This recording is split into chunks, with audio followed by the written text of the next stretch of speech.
안녕하세요. 뉴스로 바사삭 나른한 점심시간을 깨워드립니다. 뉴스 바사삭 MBC 성지연 기자입니다. 네, 여러분 안녕하세요. 월요일부터 금요일까지 낮 12시 30분에 여러분을 MBC 라디오 시사 유튜브 채널에서 찾아갑니다. 오늘도 반갑습니다. HH권님이 운전 중이시라고 운전 조심해서 들으시고 운전 조심해서 하시고 잘 들어주시기 바랍니다. 이윤직님 안녕하세요. 그리고 역풍이다님이 콩국수 드셨대요. 점심으로. 와, 부럽습니다. 빈센트님은 비빔냉면 해드시고 지금 설거지까지 다 마치셨다고. 진짜 부지런하신데요. 보니까 심은정님이 바람이 제법 시원한데 뉴스도 좀 시원했으면 좋겠다고. 저도 진짜 그러고 싶은데 이선영님이 바삭한 뉴스가 없을 것 같지만 들어왔다고. 감사합니다. 네, 오늘 바삭한 뉴스가 좀 있었으면 좋겠는데 어떤 소식이 있는지 뉴스 바사삭 지금 바로 시작할게요.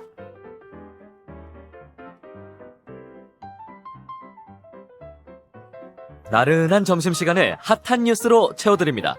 평일 낮 12시 30분 성지영의 뉴스 바사삭.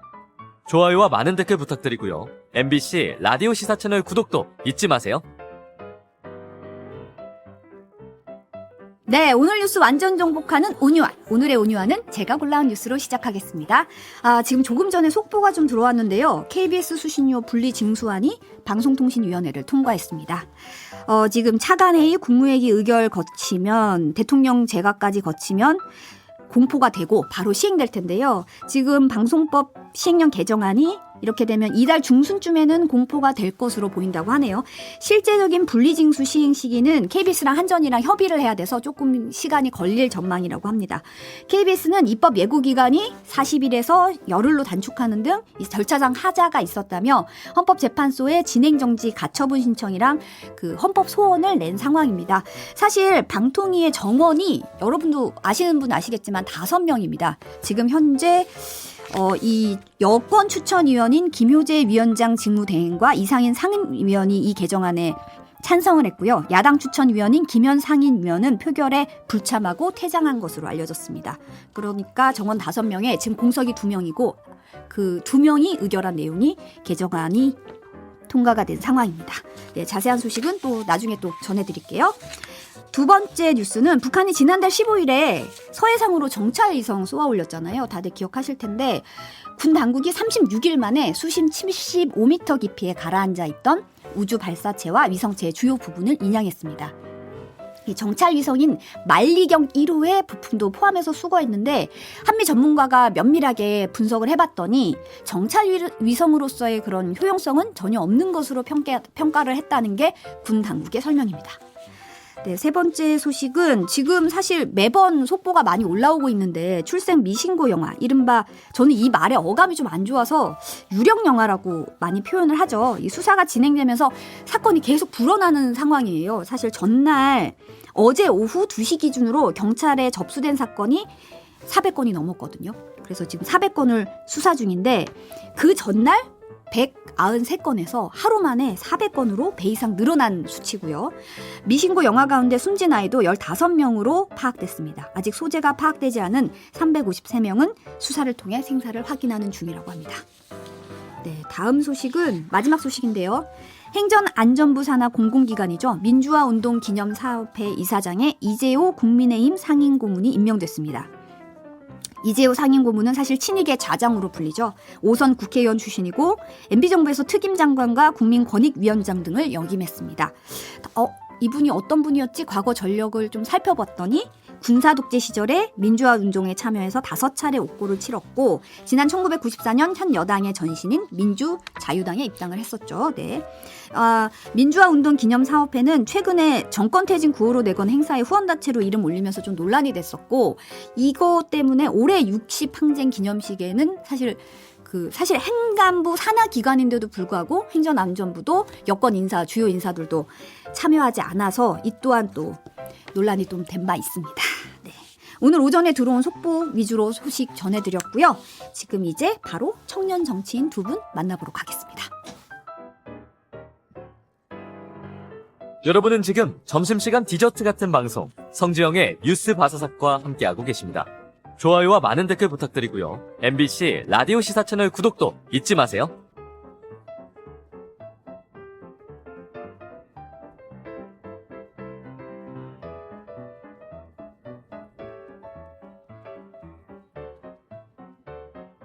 정치인 두 분 모시고 여의도 이슈도 탈탈 털어보는 시간, 명랑 핫토크 시간입니다. 김용태 전 국민의힘 최고위원, 박성민 전 더불어민주당 최고위원 나오셨습니다.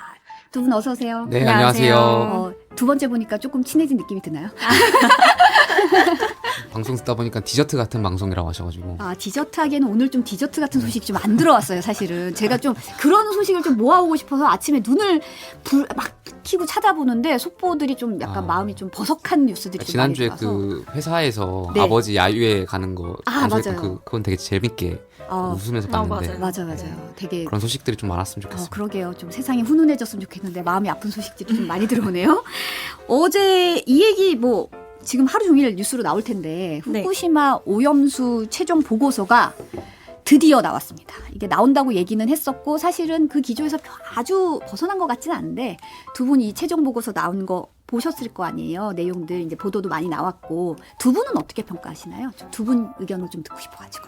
네. 저는 일단 좀 IAEA 보고서가 반쪽짜리 보고서다라고 생각을 합니다. 네. IAEA가 권위 있는 기구라는 거를 부정하지는 않겠습니다만 중요한 것은 일본 측으로부터 받은 자료를 기반으로 해서 얼마나 객관적 그리고 독자적으로 검증을 촘촘히 했느냐가 아무래도 관심이었는데 두 가지가 좀 아쉬워요. 일단 첫 번째로 사실 일본 측에서는 이 오염수를 방류해도 괜찮다라고 이야기하는 것의 근거로는 알프스라는 이 정화 장치를 사용하기 때문이다라고 주장을 하고 있잖아요. 네네. 그렇다면 이 알프스의 객관적인 성능 검증 그리고 기술 검증이 굉장히 필요한 상황이라고 보거든요. 네. 근데 지금 이번에 IAEA에서 내놓은 보고서에는 이 알프스에 대한 기술 검증이 빠져 있다. 그런 점에서 가장 크리티컬한 부분을 사실상 제대로 검증하지 안 한 거 아닌가라는 생각이 들 수밖에 없고요. 두 번째는 뭐 이걸 통상적인 문구라고 해석할 수도 있겠습니다만 제가 보기에는 책임을 회피하는 듯한 문구가 들어가 있다고 생각을 해요. IAEA의 보고서에는 이제 IAEA는 견해만 발표했을 뿐 뭐 법적인 책임은 지지 않는다. 또는 뭐 일본 측의 선택이다. 뭐 이런 식으로 방류 방법에 대해서 이제 좀 이야기를 하고 있는 게 결과적으로는 좀 빠져나가기 식으로 여지를 좀 열어둔 것 아닌가. 그러니까 이 보고서의 추가적인 영향에 대해서는 부정하고 있는 듯한 또는 책임을 좀 회피하는 듯한 모습이 보여져가지고 저는 아쉬웠다라고 생각을 합니다. 약간 후쿠시마 오염수 관련해가지고 요 최근에 굉장히 많은 고민이 있었던 것 같아요. 무슨 말이냐면 오전에 제가 박성민 씨랑도 이런 표현을 썼는데 그 과학적 데이터와 국민 정서가 충돌할 때 그리고 그 괴리감이 상당히 있을 때 젊은 정치인들은 과연 어떤 선택을 해야 하고 어떠한 행동을 보여야 하는가 거기에 대해서 굉장히 오랫동안 좀 많이 고민했던 한 달 정도였던 것 같고요. 글쎄요, 그러니까 무작정 데이터가 안전하다고 해서 국민들 보고 안심해라 설득하는 것도 저는 국민들께서 쉽게 설득 안 되실 거라고 생각되고요. 그렇다고 야당에서 물론 건강하고 건설적인 비판할 수 있고 어떤 데이터에 대해서 계속 박성민 최고가 말씀하셨던 것처럼 그런 뭐 알프스 관련한 어떤 그런 기능적인 문제라든지 이런 것을 제기할 수 있고 그렇지만 더 과도한 그런 선동도 지양해야 되고 그 시점에서 정말 여당은 국정을 책임지는 정당인데 국민들께 어떻게 나아가야 되는지 고민이 많았던 것 같고요.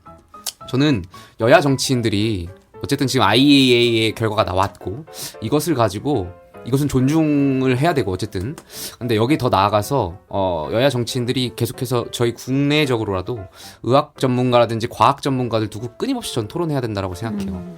그러니까 지금 일각에서 저희 국민의힘 같은 경우 수조물 먹방하고 노량진 수산시장 가가지고 회 어민들 이제 안심시키겠다고 이제 회 먹방하고 이런 거는 사실 국민들을 안심시키고 설득시키는데 아무런 효과가 없을 거라 생각되고요. 야당도 마찬가지고 무슨 배설물을 먹는 게 낫겠다 뭐 이런 발언들 같은 경우도 정치권이 지양해야 된다라고 생각하고 있고 그러니까 지금 남은 이 시점에서는 정치권이 끊임없이 전 전문가들과 오셔가지고 국회가 토론해야 된다 이렇게 생각합니다.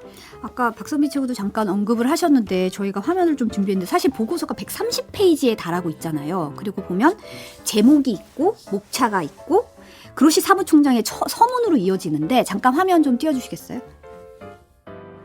네.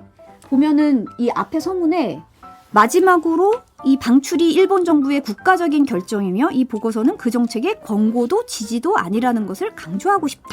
이 부분에 대해서 사실은 지금 너무 책임 회피성 발언이 아니냐. 그것도 보고서 첫머리에 사무총장 얼굴 나와 있는 서문에 이런 지적이 좀 나오고 있긴 하거든요. 그래서 이게 사실 IAEA 보고서가 이게 사실 인류한테는 이게 뭐 다 필요 없고 여야 필요 없고 사실 국제적인 문제 다 접어주더라도 인류한테는 좀 처음 있는 굉장히 중요한 결정이기도 해요. 방류 결정 자체가. 그런데 이 보고서에 되게 많은 거를 기대했다? 뭐 어쨌든 안정성 검증한 보고서가 나온다고 해서 기대를 했는데 서문에 이건 일본 정부의 온전한 결정이다. 나는 어떻게 보면은 뭐 권고도 지지도 하지 않았다라는 말을 서문에 넣는 것 자체가 이게 이 보고서에 대해서 어떻게 생각해야 되지? 라는 생각이 좀 들긴 했었거든요. 어떻게 보세요? 저는 이제 일단 첫 번째는 제가 받았던 느낌은 이런 문구들을 보면 굉장히 공들여서 이제 본인들의 책임을 어느 정도 회피하기 위한 그 장치를 깔아뒀구나. 사실 말씀하신 대로 이게 사실 방류되기 시작하면 30년 동안 방류가 되는 것이고 이렇게 대량의 오염수가 30년간 방류가 되고 그게 바다에 방류된다는 점을 고려해 봤을 때 이게 뭐 국가적 경계나 이런 것들이 중요한 게 아니라 사실 인류한테 전체적으로 영향을 미칠 수 있는 문제라는 거죠. 그런 점에서 사실 전대미문의 사건인 것이고 그렇다면 당연히 우려스러운 부분이 있고 지금 이 IAEA가 제가 앞서 말씀드렸던 것처럼 알프스에 대한 제대로 된 검증도 못했을 뿐만 아니라 사실상 독자적인 검증보다는 일본의 도쿄전력 측에서 제공한 자료를 기반으로 아마 검증을 진행을 했을 거란 말이에요. 그렇다고 한다면 그 도쿄전력이 과거에 뭐 여러 가지 사실들을 은폐하고 숨겼던 정황들이 있고 뭐 예를 들면 알프스의 필터가 고장 났었는데 전부 다 뭐 25개가 다 파손이 됐었는데 그걸 말 안 하고 공개를 한 번도 하지 않고 나중에 드러나서 은폐 의혹이 일기도 했었고 뭐 측정기 통해서 우리가 방사성 물질 잘 걸러내고 있다 이런 식으로 홍보도 했지만 결과적으로 그게 알고 보니 삼중수소나 이런 것들은 전혀 측정하지 못하는 측정기여서 사실은 도쿄전력의 이런 신뢰성이 깎여 있는 부분이 있거든요. 그렇다고 한다면 IAEA도 만약에 일본 측에서 오염된 자료를 줬거나 또는 일본 측에 유리한 자료만을 제공을 했고 그걸 바탕으로 검증을 했고 지금 검증에서는 뭐 적합하다라고 나왔지만 만약에 잘못된 자료를 바탕으로 했거나 우리가 예상하지 못했던 해양에 문제가 생기거나 인류에게 피해가 왔을 때 그 책임 소재가 누구한테 가느냐를 분명히 고민했을 거란 말이죠. 그래서 그런 법적인 분쟁도 벌어질 수 있고 또는 정말 피해자들도 생겨날 수 있는 상황이기 때문에 아마 좀 빠져나갈 구멍을 만들어둔 게 아닌가 싶어서 누군가는 지금 이 IAEA 보고서를 두고 무책임 보고서다 이렇게 이야기를 하시기도 하더라고요. 좀 면밀히 정부가 따져봐야 될 부분인 것 같습니다. 전 덧붙이자면 좀 다른 이야기인데 그러니까 지금 일본에서 어쨌든 합법적으로 본인들이 명분을 쌓기 위해서 IAEA 결과를 이제 갖는 건 아니겠습니까? 만약에 방류를 하게 된다면 오염수가 약 한 133만 톤 정도로 추정하고 있는 것 같은데 이 시점에서 전 여야가 좀 이해가 안 가는 것 중 하나가 2011년에 이제 후쿠시마 사태 때 그 원자로가 폭발하면서 지금 그 133만 톤보다 더 1만 5천 배에서 약 3만 배가량 되는 방사성 물질들이 굉장히 많은 몇 경의 베크럴에 해당하는 그 물질들이 이미 흘러나왔고 그리고 그 뒤로도 그 빗물이 오면서 그 방사성 물질이 지하수로 스며들면서 일본이 몇천 톤가량씩 계속 방류해 왔던 거잖아요. 암묵적으로. 근데 여기에 대해서는 여야가 지난 10년간 문제 제기라든지 뭔가 국내 정부가 이제 어떤 국제관계학적으로 일본에 대해서 굉장히 어떠한 비판이나 이런 것을 좀 잘 못했던 것 같아요. 근데 이제 오염물질 133만 톤 가지고 지금 여야가 굉장히 물론 국민의 그 안전에 대한 문제이기 때문에 치열하게 토론하게 되겠지만 지금 와서 굉장히 지금 저희끼리 여야가 자중질환하는 것 같아가지고 이런 거는 좀 지양해야 되지 않나 그런 생각도 해봅니다. 빈센트 기타 채널님은 지금 우리나라에게 필요한 것은 생태계 환경 안정성 평가가 필요하다 이런 지적을 좀 해주시긴 했어요. 사실 IAEA 자체가 전문가라고는 하지만 어쩌면 특정 분야의 전문가이기 때문에 좀 한계가 있을 수도 있다 이런 지적도 좀 나오긴 하더라고요. 왜냐하면 환경평가라든지 이런 부분에선 다른 또 이런 전문가 집단이 좀 필요한 그런 부분도 있고 이런 얘기도 나오는데 사실 뭐 정부 입장도 잠깐 조금 전에 들어오긴 했는데 이 보고서 내용을 당도 국민의힘도 그렇고 겸허히 받아들이겠다 존중하겠다 이런 입장을 밝혔고 야당은 워딩이 좀 센데 깡통 보고서라는 얘기가 나왔어요. 네. 지금 사실 일본 보도 내에서는 이제 8월에 방류 시기 조율하겠다 이런 보도가 벌써부터 나오고 있는 상황이고 어떻게 보면 현실로 지금 다가오고 있거든요. 여야 상황은 저는 어떻게 풀어야 될지 약간 좀 고민스러운 대목이 있더라고요. 네. 저는 이미 답이 있다. 국회에서 할 수 있는 거는 지금 일단 후쿠시마 오염수 검증 특위를 구성을 하기로 합의를 한 바가 있어요. 다만 이제 국민의힘이 그동안 국회 차원에서 청문회를 하자, 이 특위를 가동하자라는 이야기를 민주당은 계속했지만 IAEA 보고서가 나오는 걸 보고 가동을 하자라고 국민의힘이 미뤘었거든요. 그렇다고 한다면 이제 제가 봤을 때 아마 국민의힘은 IAEA 보고서는 나왔지만 결과적으로 안전하다라고 나왔기 때문에 특위를 꼭 가동할 필요가 없다라고 입장을 또 유보할 가능성이 높아 보인다는 거죠.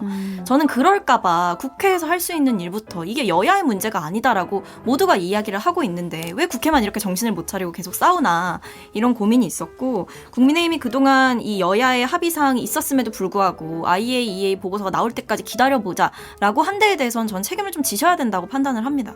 이제는 IAEA 보고서를 기반으로 일본도 항의를 하든 이야기를 하든 할 때 IAEA가 검증해주지 않았냐, 그 보고서 다 보지 않았냐, 아마 이런 식으로 나올 거거든요. 더 나아가서 지금 우려하는 것은 정부에서는 후쿠시마산 수산물을 이제 국민이 안심할 때까지 수입하지 않겠다라고 이야기를 하고 있지만 지금 EU에도 이 수산물 수입 금지 조치를 철폐해달라라고 일본이 요구를 한 바가 있고 이렇게 IAEA의 보고서를 바탕으로 더 나아가서 우리한테까지도 그런 요구를 할 수 있지 않을까라는 불안도 동시에 존재를 하는 거죠. 그런 점에서 저는 일단 국회에서 할 수 있는 일부터 좀 하셨으면 좋겠다라는 생각이 들고 그리고 정부가 할 수 있는 것은 우리가 인접국가로서의 지위를 활용해서 또는 이 일본의 방류를 우려하는 국가들이 또 많거든요. 그런 국가들과 좀 연대를 해서 이 일본 정부를 압박하고 이 방류 시기를 조금이라도 늦추면서 좀 더 검증할 수 있는 시간을 벌어야 되지 않을까라는 생각이 듭니다. 실제로 저희는 그래서 6개월 정도 좀 이 방류 보류를 한번 만들어 보자라고 이야기를 하고 있죠. 김용태 측은 그러니까 우리나라 입장에서는 현상 유지라도 하기 위해서 조금 전에 말씀드렸던 것처럼 이미 방사성 물질 많이 나갔지만 그럼에도 불구하고 현상 유지를 하기 위해서 일단 오염수 방류를 안 하는 것이 사실 더 좋겠죠. 말씀하신 대로 30년 후에 어떤 일이 일어날지는 물론 과학이 검증하겠지만 그래도 미지의 영역이기 때문에 좀 불안한 것도 사실이고요. 그러니까 국회가 지금이라도 말씀하셨던 것처럼 이제 청문회를 구성하겠다는 건 여야 이전에 합의했었던 것이고 IAEA의 결과 보고서를 토대로 또 우리는 우리대로 전문가들 모셔가지고 국회에서 좀 토론하고 왜냐하면 지금 전문가들 입장들도 사실 너무 괴리가 커요. 그러니까 국민들이 더 불안해하시는 거예요. 원전 전문가들은 사실 무해하다, 무방하다 하고 과학 어떤 생물학이나 이런 의학 전문가들은 조금 알 수 없다라는 식의 또 반응도 있고 그러다 보니까 이러한 분들 좀 국회 청문회에서 좀 모셔가지고 국회가 국민들께 투명하게 좀 이러한 것을 논의하는 자세를 보여줄 필요가 있다 생각됩니다. 말씀하신 대로 그 전문가들에 대해서도 저는 좀 할 말이 많은 게 이게 일본 측에 굉장히 유리한 입장일 수 있는 예를 들면 그 영국의 석학이라고 불리는 분을 성일종 의원님이 불러서 국회에서 토론을 하셨는데 그때도 나왔던 얘기가 결과적으로 뭐 오염수 1리터도 마실 수 있다 이런 식으로 이제 말씀을 하셨단 말이에요. 그러니까 이게 여야가 중요한 것은 국민들을 안심시킬 수 있는 객관적인 정보를 제공하는 게 특히 중요하고 여당은 그 책임감이 저는 훨씬 더 무겁다라고 생각을 하는데 지금 오히려 여당이나 정부에서는 정말 아쉽게도 뭔가 이 오염수 방류에 대한 안전성을 강조하는 전문가들의 의견만을 너무 차용하고 있는 것은 아닌가. 설령 그것이 과학적으로 일리가 있는 말이라고 하더라도 분명히 야당이 계속해서 질문을 던지고 있고 정부는 거기에 답할 의무가 있는데 좀 이런 적극적인 데이터 확보라든지 아니면 일본 정부와 협상의 그 룸을 열어놓는 거. 뭐 예를 들면 지금 저희가 보류 조치나 이런 것들 얘기하는 이유가 일본 측에서 기정사실화가 되고 있는 시기는 있지만 어쨌든 거기도 현지 어민들의 좀 여론을 살피고 있거든요. 네. 근데 거기서 현지 어민들도 사실은 반대를 굉장히 많이 하고 계신단 말이에요. 그렇다고 한다면 그들의 여론을 보고 결정하겠다라는 건 어쨌든 여론을 조금은 눈치를 보고 있는 거고 저희가 그런 틈들을 활용해서 우리가 인접국가로서 이런 부분이 우려스러우니 우리의 추가적인 질문에 답을 좀 더 해달라라는 식으로 좀 끌어갈 필요가 있다는 거죠. 시찰단을 한번 보냈기 때문에 안심할 수준이라고 보기는 좀 어렵다라고 생각을 합니다. 저는 사실 이 부분에 있어서 국민들은 사실 되게 불안해하고 있거든요. 뭐 방류도 그렇고 이후에 수산물 관련된 문제도 그렇고 지금 뭐 횟집 운영하시는 분들은 벌써부터 뭐 너무도 그 불안감 얘기하시고 또 뭐 해상에서 또 시위하시는 어민분들도 계시고 국민들의 불안감이 해소됐다고는 생각하지 않는데 각 당한테 각 당에 좀 하고 싶으신 말씀이 있으신지 저는 궁금해요. 이제 우리 당에서 어떻게 좀 했으면 좋겠다. 젊은 청년 정치인의 입장에서는 사실 지금의 일각에서 그런 얘기 하더라고요. 이게 좀 너무 정치적 도구로 활용되는 거 아니냐 이런 이슈들을 자기들이 활용할 때 뭔가 발언이라든지 뭐 먹방이라든지 이런 것들이 그냥 하나의 총선용으로 지금 활용되는 거 아닌가. 이게 국민의 안전은 어디로 갔나라는 정치적인 혐오마저 든다라는 그런 얘기를 하시더라고요. 어떻게? 그러니까 저 지난 방송에서도 말씀드렸던 것 같은데, 그러니까 국민들이 불안해하는 것을 인정하고 우리 정부와 여당이 마치 일본을 대변하는 듯한 태도는 좀 버려야 된다라고 생각하고요. 그러니까 지금 IAEA의 결과 나왔지만 그 권위를 강조할 필요도 저는 없을 것 같아요. 그건 그대로의 하나의 그냥 결과 보고서고 국제사회의 그런 보고서니까 그것도 그 하나로 존중하면 되는 것이고, 여당은 지금 이 시점부터 우리는 우리대로 또 과학적인 검증을 계속해서 국민의 그런 안심이 아니라 국민의 그런 불안해함을 느끼는 것에 있어서 해소할 필요가 있다. 그리고 이러한 데이터라든지 토론 같은 거 좀 백브리핑이라든지 언론에 투명하게 공개해가지고 도대체 무슨 대화가 오고 가는지를 국민들께 좀 보여드릴 필요가 있다라는 말씀 좀 드리고 싶습니다. 네. 저는 어쨌든 정부를 직접적으로 압박할 수 있는 수단을 가지고 있는 거는 또 야당으로서의 힘이라고 생각을 하거든요. 그런 점에서 총력 저지를 하겠다라고 저희는 지금 결의안을 내고 이렇게 하고 있는데, 장애 집회뿐만 아니라 저는 좀 국회에서 할 수 있는 일들을 적극적으로 찾았으면 좋겠고, 더 나아가서는 정부 측에 요구할 사안들, 그러니까 정부가 일본으로부터 어떤 자료들을 받아왔으면 좋겠고 우리나라가 독자적으로 어떤 검증을 했으면 좋겠는지에 대해서 조금 더 자주 많이 설명할 필요가 있다라고 생각을 합니다. 네. 다음은 사실은 좀 결이 뭐 어떻게 보면 비슷하게도 되는 것 같은데, 개각 이후에 이게 지금 굉장히 정치적으로 분위기가 날서 있다는 생각이 들어요. 윤석열 대통령이 사실 반국가 세력 발언을 하셨고, 문재인 전 대통령이 냉전적 사고 얘기를 하셨거든요. 두 분은 이 발언 어떻게 보셨어요? 우리 정치 상황을 적나라하게 드러내는 것 같아요. 그러니까 뭐 지금 국회 정국이 대화를 할 수 있는 상황이 아닌 것 같아요. 그러니까 국민들께서 굉장히 정치에 많은 희망을 갖고 계시겠지만 지금 정치권은 정상이 아니거든요. 서로를 적대시하고 정상이 아니다. 여당은 야당을 반국가 세력이라고 네. 치부하고 야당은 여당을 검찰 독재 운운하며 정치 탄압을 운운하며 계속 서로를 인정하지 않고 있는 거잖아요. 네. 이러한 상황에서 어떻게 서로가 대화를 하고 협치를 이끌겠습니까? 그러니까 저는 앞으로 이러한 상황은 내년 총선까지 계속 이어진다라고 생각하고 굉장히 아쉽죠. 그리고 그 전현직 대통령의 이런 말씀들은 서로를 겨눈다기보다는 저는 각자의 그 지지층을 결집하기 위한 용도로 말씀하셨던 것 같아요. 아이러니하게도 역설적이라게도. 그래서 그러한 부분이 굉장히 좀 안타깝고, 왜냐면 문재인 정권에서 많은 비판 중에 하나가 이제 갈라치기였잖아요. 근데 윤석열 정권은 그렇지 않을 거라고 생각했는데 사실 이러한 발언들이 어떻게 보면 또 갈라치는 일환으로 또 볼 수가 있거든요. 그래서 이러한 것을 좀 지양하고 대통령으로서 정말 국민을 통합할 의무가 있으시잖아요. 그래서 정치 본연의 기능을 조금이나마 좀 되살릴 수 있는데 좀 역할을 해주셨으면 좋겠다라는 말씀 좀 드리고 싶습니다. 네. 저는 지금의 윤석열 정부는 명실상부 갈라치기 정부다라고 생각을 해요. 왜냐하면 지금 사실 좀 극단적으로 말씀을 드리면 뭐 이른바 친윤이 아니면 사실 다 범죄 카르텔로 취급을 받는 느낌이거든요. 지금 모든 사안들이 그래요. 사실 교육 같은 경우도 마찬가지고요. 뭐 평가원 감사 들어가고 사교육에 뭐 일부 선생님들부터 시작해서 일부 강사들이나 아니면 학원 업체 뭐 세무조사 들어가고, 그러니까 이런 것들이 대통령이 카르텔로 규정하고 나서 구체적인 근거가 없음에도 불구하고 마치 근거를 만들려는 듯한 모양새가 계속 반복된단 말이에요. 그런 점에서 저는 지금 너무 이제 국정 운영에 있어서 사실은 어느 대통령이나 국민들이 바라는 것은 뭐 여야를 떠나서 뭐 통합의 정부, 포용의 정부 이런 것들을 좀 보여주길 원하실 텐데, 윤석열 대통령이 말하는 것들은 뭐 반국가 세력 아니면 약탈하는 뭐 카르텔 이런 식으로 이제 굉장히 배척하고 누군가를 척결해야 되는 세력으로 계속 규정을 하신단 말이죠. 그러니까 그게 저는 통합의 언어보다는 분열과 적대의 언어를 사용하고 있다는 게 일단 첫 번째로 큰 문제고, 그다음에 포용의 정치보다는 오히려 이 흑백 논리로 좀 집단을 가르고 네 편과 내 편을 구분해서 그들을 또 수사하거나 감사하거나 감찰하거나 아니면 자리에서 물러나게 만드는 이런 일들이 너무 반복이 되다 보니까 제가 봤을 때 이 정부의 문화 자체가 굉장히 경직되어 가고 이 위계 질서가 굉장히 강해지고, 또는 줄 서지 않으면 정말 뭐 자리가 좀 위태로워질 수도 있는 이런 식으로 좀 분위기가 너무 얼어가는 것 같다라는 생각을 합니다.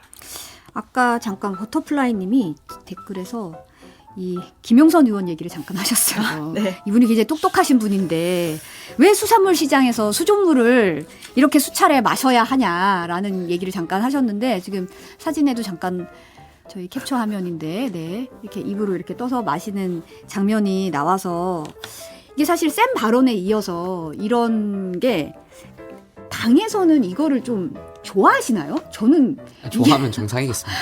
저는 이게 왜 굉장히 좀 오선의 의원인데 오버하신 거죠.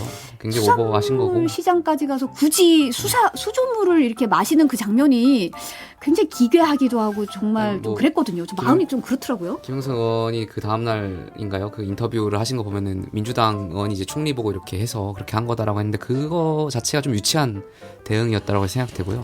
제가 김영선 의원 뭐 사적으로 알지만 원래 이러신 분이 아닌데 그러니까 국민들이 보시기에 굉장히 뭐라고 표현할지 하여튼 기괴하다라는 표현 하셨는데 정말 문화인으로서는 좀 납득하지 않을 정도의 그런 행동들 보인 거에 대해선 저도 저분이 도대체 왜 저렇게 했을까.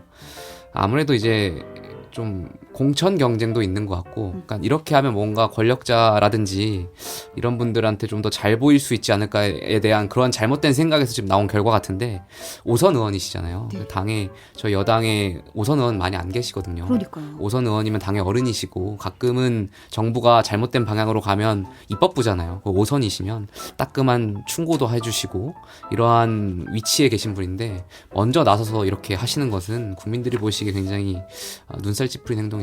아니 5선이 수돗물을 마시면 3선이나 조선들은 뭘 해야 되나 약간 고민스러울 것 같다는 생각이 좀 들긴 하더라고요. 저는 약간 떠올랐던 게 일단 저희가 민주당에서 그 이 물 마신 걸 보고 이런 논평을 냈어요. 수조 속의 물고기도 황당했을 것이다.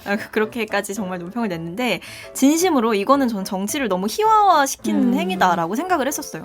이분이 심지어 뭐 7번을 드셨어요. 네, 그 맞아요. 물을. 네, 그리고 네. 그 옆에 있는 의원님도 윤석열 덩달아 드셨어요. 권하셔가지고. 그분은 무슨 죄인가요? 아니 분위기가 옆에서 네. 제가 말씀드렸지만 5선이 옆에서 7차례를 마시는데 그러니까 옆에서 그분도 안 마시기 마시는 되게 거예요. 애매하잖아요. 그리고 뭐 짭조름하네요 이런 말씀하시고 아니 지금 뭐 무슨 시식하는 것도 아니고. 아, 네.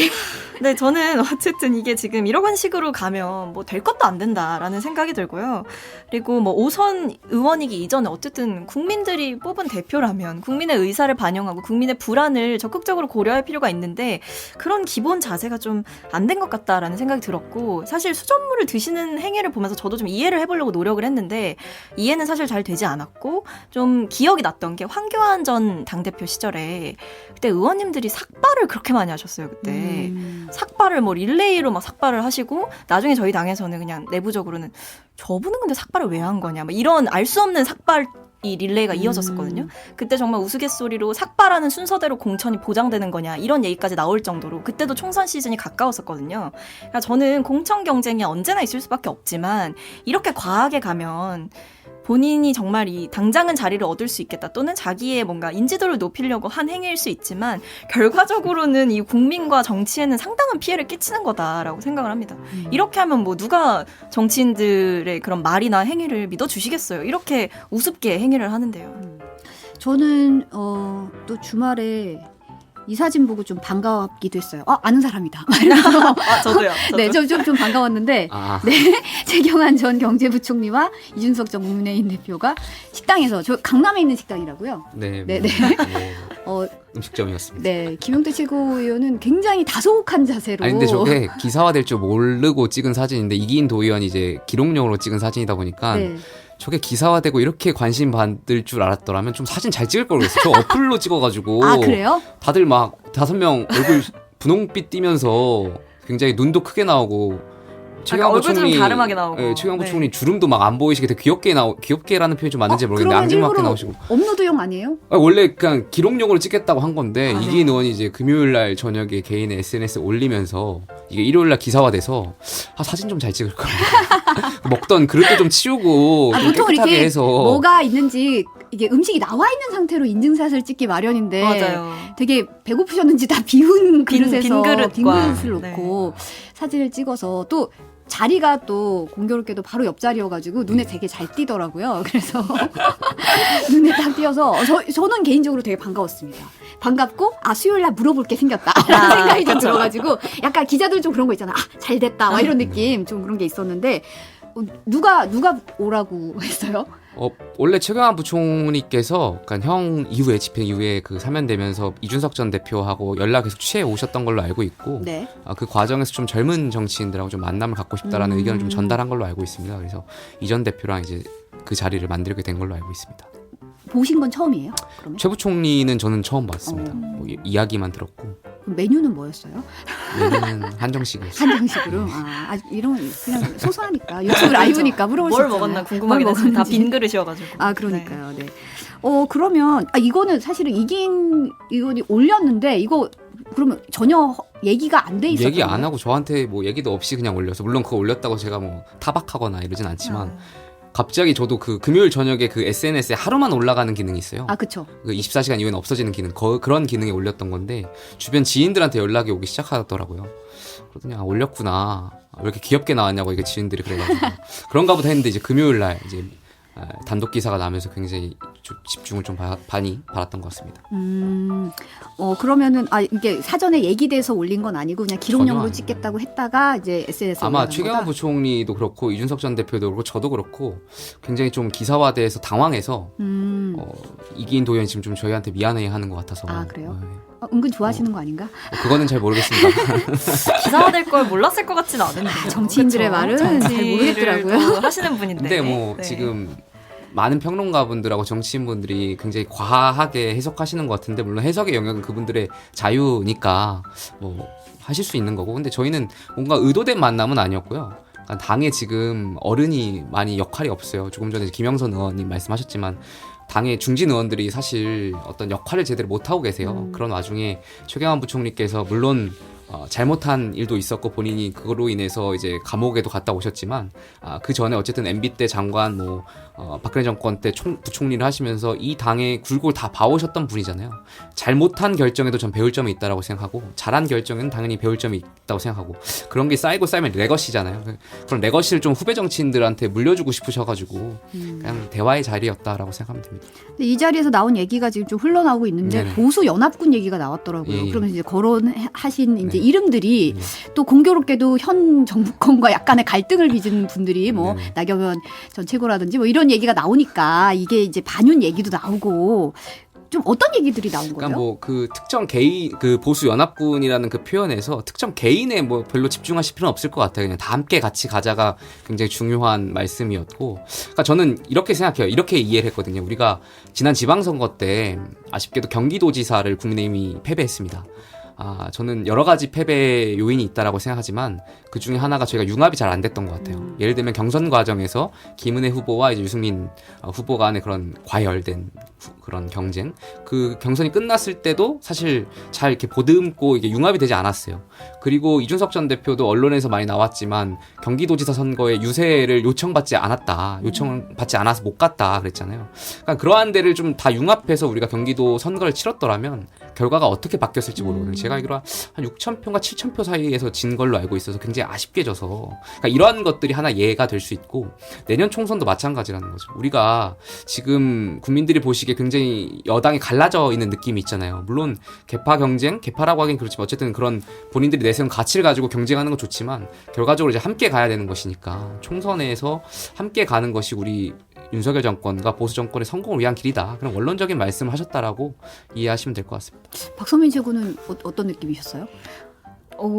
이런 모임도 가능하구나 이런 생각을 좀 사실은 했었고, 왜냐면 뭐 최경환 전 총리 같은 경우는 이제 친박 인사라고 분류가 되기도 하고 친박계의 거물이죠. 그렇죠. 사실. 네, 그렇기도 하고 뭐 지금 TK 신당 이야기가 조금씩 나오면서 거기에 보면 뭐 우병우 전 수석이라든지 어쨌든 박근혜 정권 또는 박근혜 전 대통령과 굉장한 이 인연을 가지고 있는 분들의 움직임이 심상치 않다라는 게 지금 중론이거든요. 그렇죠. 그러니까 그러다 보니까 근데 이준석 대표 같은 경우는 사실 당대표 될 때 인상적이었던 연설이 박근혜 전 대통령의 탄핵은 정당했다라는 것을 이제 대구에서 연설을 하지 않았습니까? 그래서 이렇게 약간 박근혜 대통령과 또 선을 긋는 건 줄 알았는데 이제 일부 이런 인사들과 만남을 갖는 것을 보면서 역시 이제 적의 적은 친구다 막 이런 생각을 하기도 했었고요. 이 윤석열 대통령이나 또 친윤계에 대한 반감이 굉장하다 보니 이들을 상대할 만한 이 비윤 연합군이 좀 만들어지고 있구나라는 생각을 했고요. 저는 뭐 이기인 의원을 제가 잘 모르기 때문에 뭐 정말 기록용인데 너무 올리고 싶어서 자기가 너무 잘 나왔다고 생각을 하셔서 올린 건 좀 모르겠지만 어쨌든 정치인이고 또 전당대회를 거치면서 체급이 올라간 분이기 때문에 분명히 기사화가 될 거를 저는 알고 있었을 거라고 보거든요. 김용태 최고한테만 말 안 해준 걸 수도 있어요. 그래가지고 이제 아마 이거는 저는 올린 데에는 의도가 있다라고 생각을 하고 뭐 그것을 일종의 경고 시그널로 쓰든 아니면 이런 세력의 연합이 가능하다라는 가능성을 보여주든 어떤 방식으로든 저는 정치적인 계산이 분명히 있었다라고 생각을 합니다. 근데 그 언론에 공개가 안 돼서 그렇지 최경환 부총리 말고도 굉장히 많은 분들을 만나고 있습니다. 정말 깜짝 놀랄 정도로 이런 분을 왜 친했어? 막 할 정도란 인사들을 만나고 있어가지고 뭐 최 부총리만 이렇게 콕 집어서 생각 안 하셔도 될 것 같습니다. 비공 계정이 따로 있으신 거예요? 기록용 계정이? 어쨌든 공개하면 이런 사람도 있어 이런 게 혹시 어플로 다 찍어놓으신 게 있는 건가요? 아닙니다. 문제고의 캘린더가 궁금해지네요. 아, 그러네요. 네. 사실은 지금 이 얘기 나오면서도 우병우 전 수석 얘기도 나오고, 뭐, 야권에서도 뭐, 박지원, 천정배, 정동영, 뭐, 이분들이 참 복고풍이냐, 뭐, 이런 얘기 나오고, 저 어제도 어느 분이 복고풍은 패션에서만 봤으면 좋겠다, 뭐 이런 얘기 올리셨더라고요. 올드보이들의 귀한 얘기가 막 나오고 있는데, 이제, 총선 앞두고 젊은 정치인으로서는 어떠세요? 그걸 보고 있으면? 그러니까 올드보이라고 묶어서 다 같이 이 인사들을 평가할 건 아니라고 생각해요. 그 올드보이에도 좀 급이 있다라고 생각되거든요. 그 말씀하신 지금 우병우, 박지원, 천정배, 정동영, 뭐 이낙연 이런 분들 한 번에 묶어서 뭐 도매급으로 평가할 건 아니라고 생각되고요. 그 올드보이 중에도 본인들이 과거에 잘못한 것을 반성하고 앞으로 남은 거에 대해서 국가의 어떠한 국민의 봉사를 새롭게 하시려고 하는 분들도 계시고, 그런가 반면 본인이 잘못한 것을 아직도 뉘우치지 못하시고 뻔뻔하게 이제 나가신 분들도 있기 때문에 그거는 이제 유권자분들께서 판단하실 문제라고 저는 생각합니다. 저는 그냥 말씀하신 대로 뭐 한 번에 다 묶어서 평가를 할 수는 없다라고 저도 생각을 하지만 어쨌든 왜 정치권의 시계만 거꾸로 가나 뭐 이런 생각은 사실은 하긴 합니다. 뭐 법조계 같은 경우도 변화는 느리지만 어쨌든 뭐 대법원 판결이나 이런 것들을 보면 계속해서 사회를 좀 진일보시키는 판결들을 우리가 발견할 수 있고, 뭐 법원의 인적 구성에서도 조금씩 나아지고 있는 부분이 분명히 있었는데, 사실 계속 새로워져야 하고 새로운 유권자들의 이런 열망이나 요구를 담아내야 될 정치권이 계속해서 뭔가 뒤로 가는 듯한, 다시 과거의 추억을 소환하는 듯한 느낌이 들어서 저는 과거의 정치를 했다는 이유만으로 지금 나올 수 없다라는 뭐 그런 생각은 가지고 있지 않습니다. 다만 중요한 것은 그분들이 과거에 했고 그때 어떠한 평가를 받았고 그리고 시대가 바뀌었고, 근데 이 시대에 뭔가 적응할 만한 새로운 아젠다를 가지고 있느냐라는 생각을 하면서 평가를 해봐야 된다라는 생각이 들고요.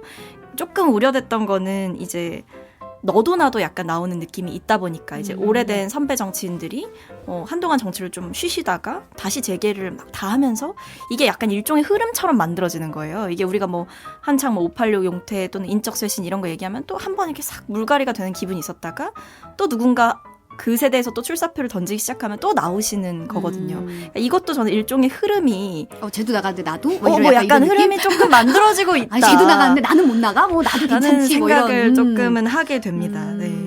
그런 흐름의 이제 자극제다, 이런 촉진제가 될 수 있다. 그럴 이런 수 있다는 거죠. 느낌으로. 서로가 서로한테 있어서. 아니, 청년 정치인 입장에서는 나도 이제 내가 더 잘할 수 있는데 이런 느낌도 있을 것 같은데. 근데 뭐 그거는 저희가 뭐 물리적으로 출마를 뭐 저지할 수도 없고 저희는 이제 저희의 아젠다로 좀 싸워야 된다라고 생각을 하죠. 근데 국민들이 평가를 하시겠지만 어떤 분들은 이제 좀 아마추어 정치나 뭐 정치를 안 했던 분들이 하는 거에 대해서 계속 좌충우돌 이제 하다 보니까 뭐 윤석열 대통령도 마찬가지고, 그러니까 그런 거에 좀 염증을 느끼시는 분들은 또 능숙한 정치를 원하실 수도 있고, 근데 다만 그게 경력이 오래되고 선수가 많았다고 해서 또 입증이 될 수 있느냐. 아까 뭐 수돗물 떠드신 분도 선수는 되게 높거든요. 그러니까 이런 걸 생각하면 국민의 눈높이로 보면 또 다를 수 있겠다라는 판단합니다. 올드보이 얘기 나오니까 추미애 전 장관이 한 말이 사실 논란이거든요. 문 전 대통령이랑 이제 이낙연 대표까지 뭐 대통령이 물러나라고 했고 그 뒤에는 사실 이낙연 전 대표가 상당한 역할을 했다. 사실 공개 저격을 한 건데 잇따라 나오시면서 뭐 당에서는 어때요? 당에서는 사실 말을 아끼시는 분들도 좀 많은 것 같고요. 왜냐하면 이게 이야기를 하는 순간 뭐 친문 인사의 반격 뭐 이런 식으로 또 이제 기사가 나갈 수 있고, 또 말이 말전쟁을 만들어내고 있는 상황이다 보니까 말을 아끼시는 분들도 있지만, 조금씩 나오고 있는 거는 뭐 계파와 전혀 상관없이 많은 분들께서 사실관계와 맞지 않는 부분이 있다. 문재인 전 대통령께서 그런 스타일이 전혀 아니다라고 얘기를 하시는 분과 뭐 그 과정에 관여해서 알지만 뭐 그게 추미애 전 장관의 그 물러남이 문재인 전 대통령이 강압적으로 뭔가를 종용하거나 이낙연 전 대표가 뭔가 그 중간에서 역할을 해서 그런 게 전혀 아니다라는 식으로 좀 정정하는 흐름들이 있죠. 그러면서 동시에 좀 비판의 목소리도 좀 있는 것 같아요.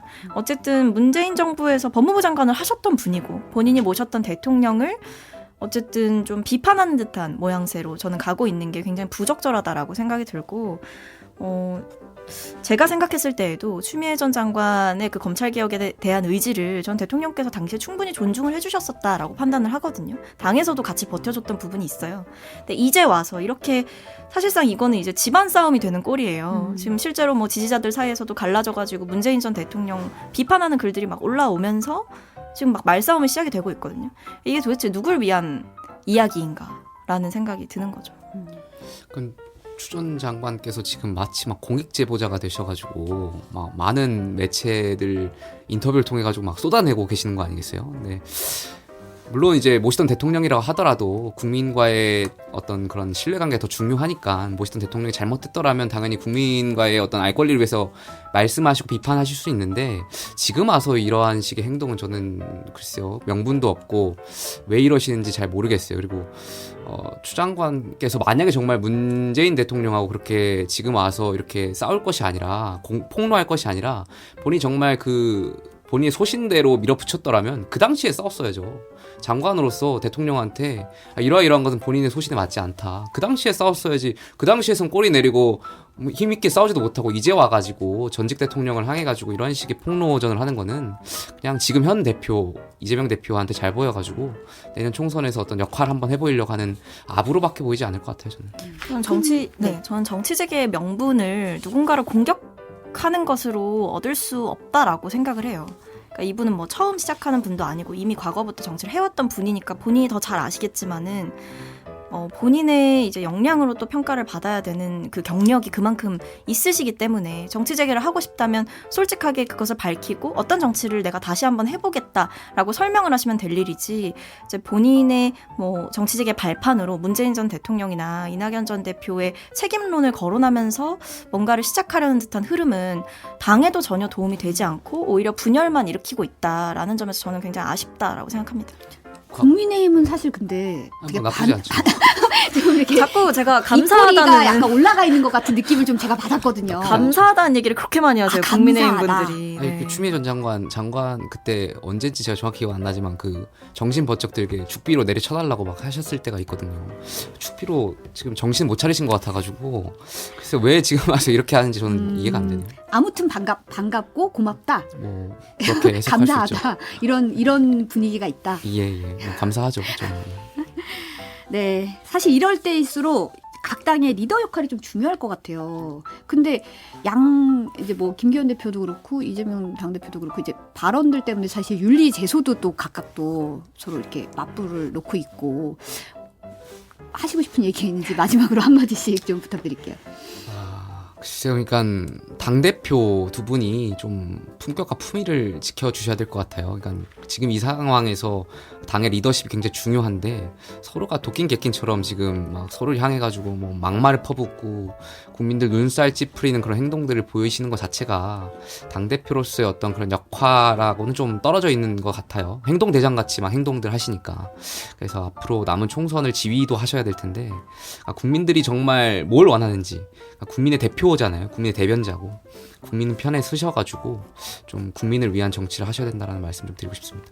저는 뭐 줄서기가 성공하는 당이 아니라 좀 국민의 상식을 대변하는 사람들을 알아보고 쓸 수 있는 정당이 되는 게 굉장히 중요한 것 같아요. 그건 또 이제 당대표가 제시하는 기준 그리고 당대표가 평가하는 그 눈 그런 것들이 되게 중요할 텐데 그런 점에서 부적절한 발언이 나오고 부적절한 행동이 나왔을 때 즉각적으로 주의를 주고 경고를 하는 것부터 저는 시작이 된다라고 봐서 물론 뭐 이렇게 선수 높고 오랜 정치를 하신 분들이 가끔 이런 발언들을 하시면 좀 당혹스럽고 정치권에서도 뭐 정치 도의상 뭐 신랄하게 비판을 하지 않는 흐름은 있습니다만 어쨌든 지금 이런 추미애 전 장관의 발언 같은 경우는 당 안을 좀 분열시킬 수 있다라는 점에서 대표께서 좀 비공식적으로라도 자제를 요청하시거나 말씀을 한번 하시는 게 필요하지 않을까 싶습니다. 사실 공천 경쟁이 이런 식의 국면이 들어가면 사실 국민들이 원하는 그림이 나오지는 않거든요. 그런 부분에서 좀 지켜봐야 될 것 같아요. 오늘 말씀 여기까지 듣겠습니다. 두 분 나와주셔서 감사합니다. 감사합니다. 감사합니다.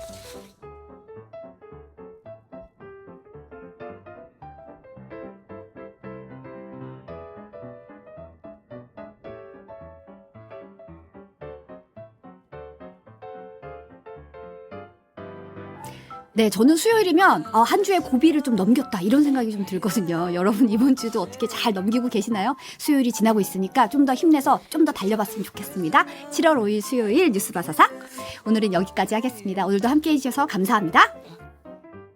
No, I won't talk too much, and I won't move, and I won't ever judge nothing you do. 열을 바라보았다.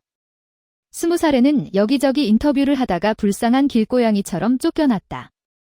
하지만 그 당시 그는 항상 이렇게 말했습니다. 그녀는 송아지 같고 완고하며 아무것도 두려워하지 않으며 용기는 하늘보다 큽니다. 이제 그의 눈을 되돌아보십시오. 그 해에는 정말 틀린 말이 아니었습니다. 그녀는 개인적으로 이 업계의 광범위한 영역에 진출했습니다. 흐엉후이, 홍후이에 대해 언급하면 모두가 늦은 밤 조용한 가운데 엄지손가락을 치켜 세워야 했습니다. 자고 있는 동안 그녀는 무의식적으로 그의 무릎에 접근하기 위해 몸 전체를 돌렸고 편안한 자세를 찾은 다음 혈관을 확장하여 인간과 비슷하게 호흡했습니다. 본능적으로 그는 손을 뻗어 그녀를 안아주고 가볍게 두드려 주었습니다. 그해 겨울말, 베이징에는 큰 눈보라가 쏟아졌다. 그날 그는 몇 가지 물건을 가지러 집에 갔습니다. 문 밖으로 나가기 전에 오래 머물 생각이 없는 호수 아가씨는 계단 옆에 서 있었습니다. 시간이 있으면 난간이 그를 다시 불렀습니다. 아빠는 잠시 머뭇거리다가 함께 식사를 했다. 킴은 걸음을 멈추고 그녀를 바라보았습니다. 그는 처음에는 양보를 하리라고 생각했지만 결국에는 여전히 조금 실망했습니다. 희망. 뿌리 깊은 개념. 물론 변화가 쉽지는 않습니다.